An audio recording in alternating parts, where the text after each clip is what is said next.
Shalom saudara sekalian, berjumpa lagi bersama dengan saya Christine Yunita.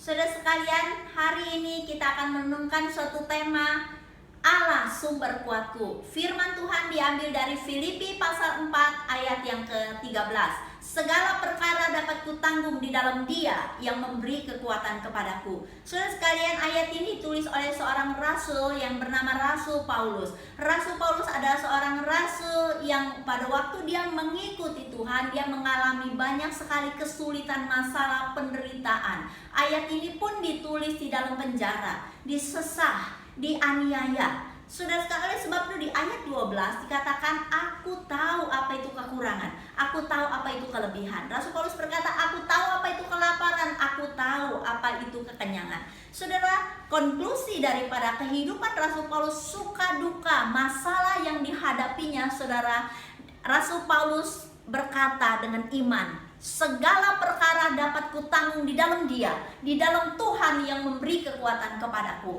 Saudara sekalian, segala perkara apa itu? Adalah perkara kecil, perkara besar, adalah perkara menyangkut hidup dan mati, atau perkara yang kelihatannya sepele, perkara-perkara, masalah-masalah yang menghimpit hidup kita, itu adalah segala perkara. Saudara, segala perkara dapat kutanggung di dalam Dia. Kutanggung di dalam Dia, saudara, dapat berarti bahwa adalah kita dimampukan untuk menanggungnya di dalam Tuhan. Tuhan adalah sumber kekuatan kita. Dia memampukan Rasul Paulus menanggung segala sesuatu di dalam Dia. Tuhan sumber kekuatan kita. Dia juga akan memampukan saudara menanggung segala sesuatu di dalam Dia.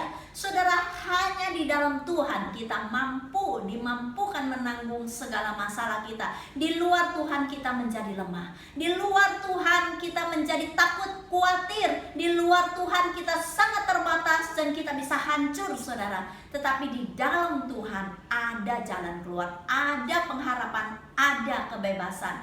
Maka Rasul Paulus berkata, di dalam segala perkara dapat kutanggung di dalam Dia, di dalam Tuhan yang memberi kekuatan kepadaku. Tuhan adalah sumber kuatku. Saudara sekalian, apa masalahmu hari ini? Di hari-hari ini, di masa corona COVID-19 ini, saudara, begitu banyak masalah yang menghimpit manusia. Kita sudah susah, ditambah lagi dengan virus yang begitu menggemparkan dunia, tetapi tidak kelihatan. Seperti seolah-olah bahaya itu ada di mana-mana. Saudara sekalian, di dalam kita masa di rumah saja ini, saudara sekalian, saya percaya banyak orang sedang dalam ketakutan, kekhawatiran.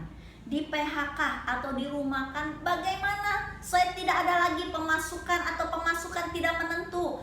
Tidak ada pemasukan tetapi ada pengeluaran tetap. Bagaimana dengan uang sekolah anak-anak? Bagaimana dengan uang kontrakan? Saudara kalau punya rumah sendiri, mungkin saudara berkata, bagaimana dengan uang cicilan? Bagaimana dengan hutang bank yang belum beres? Atau kita berkata, wah, saya bete, bosan di rumah, tetapi keluar takut, saya harus bagaimana? Aduh, saya tidak tahu lagi harus bagaimana. Akhirnya kita menjadi malas, kita menjadi sulit dan tidak bergairah lagi. Saudara sekalian, saudara, dalam masalah-masalah yang ada di dalam hidup kita, mungkin itu masalah penyakit, masalah hubungan keluarga, masalah suami istri, mungkin masalah dengan teman, masalah pacar, dengan pekerjaan, studi, saudara sekalian.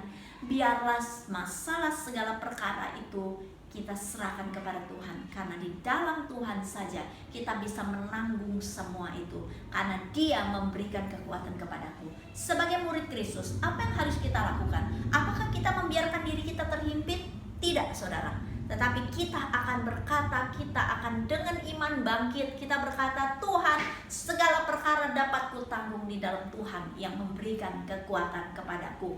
Amin, saudara. Jangan biarkan dirimu lemah. Jangan biarkan kita menyerah. Jangan biarkan kita putus asa. Tapi pegang janji firman Tuhan. Apa yang harus saya lakukan? Tetap berdoa. Apa yang harus saya lakukan? Tetap mengucap syukur, tetap berserah, tetap pegang janji firman Tuhan, dan tetap berserah kepada Tuhan.